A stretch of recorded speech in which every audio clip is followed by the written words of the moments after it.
Thank you for allowing me to be here today to speak about something that is very close to my heart: youth mental health and the unique needs of highly sensitive children, and the importance of trusted adults in the lives of young people.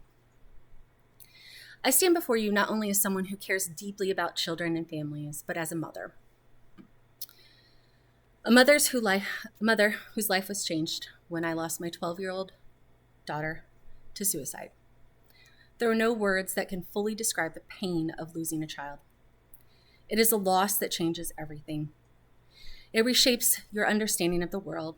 It leaves questions that may never be answered and creates an ache that never completely disappears. While I cannot change my family's story, I can share it. And I can use my voice in hopes that it may help another child feel seen, another parent feel supported, or another adult recognize the difference they can make in a young person's life. Today, our young people are facing challenges unlike any previous generation. They're navigating academic pressure, social expectations, family stress, world events, an increasingly connected digital world that often leaves them feeling more isolated than ever before. Many young people are struggling silently. Not every child who struggles looks distressed. And not every child asks for help. Not every child knows how to describe what they're feeling. Sometimes the children who appear to be doing fine are actually carrying a tremendous burden inside. And among these young people are children who experience the world differently because they are highly sensitive. Highly sensitive children are often compassionate, thoughtful, creative, empathetic.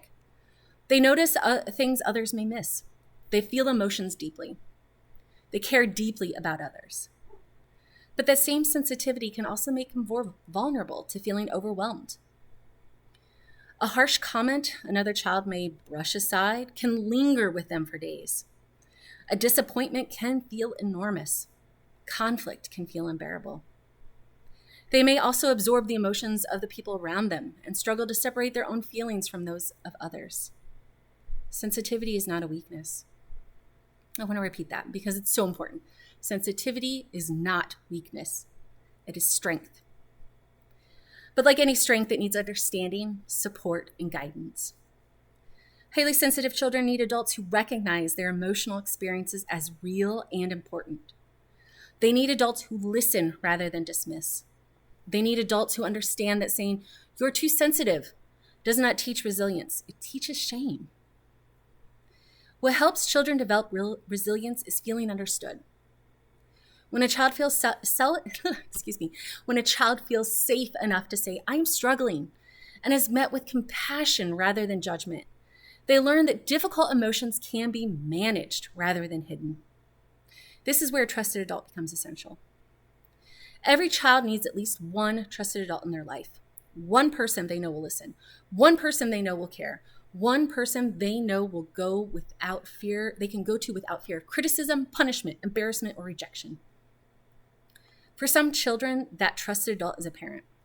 For others, it may be a grandparent, a teacher, a counselor, a coach, a mentor, a faith leader, a neighbor, a family friend. The title matters less than the relationship. The connection is what matters.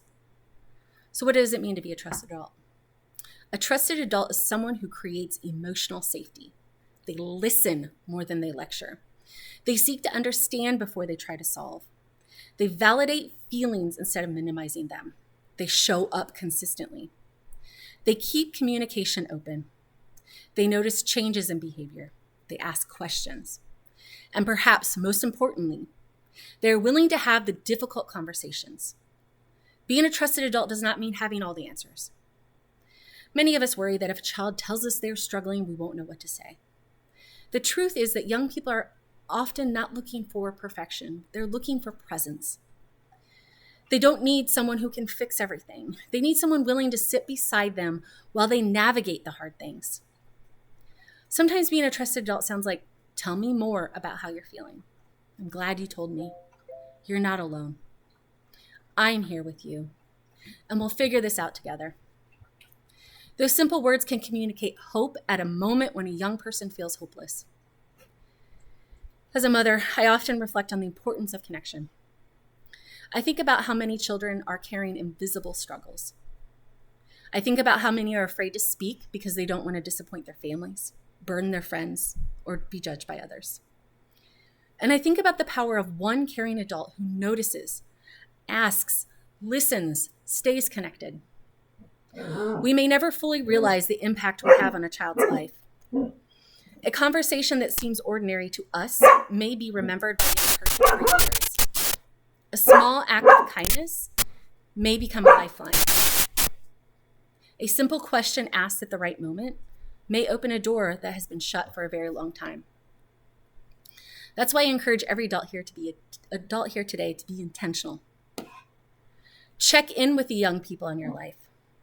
Ask how they're doing, and then listen long enough to hear the real answer. Pay attention to changes in mood, behavior, withdrawal, or signs of distress. Create spaces where emotions can be discussed openly. Let young people know that struggling does not mean failing. Let them know that asking for help is a sign of courage, not weakness. Let them know they matter. Let them know they are loved. And most importantly, let them know that their life has value, even during the moments when they can't see it themselves. We must talk openly about mental health.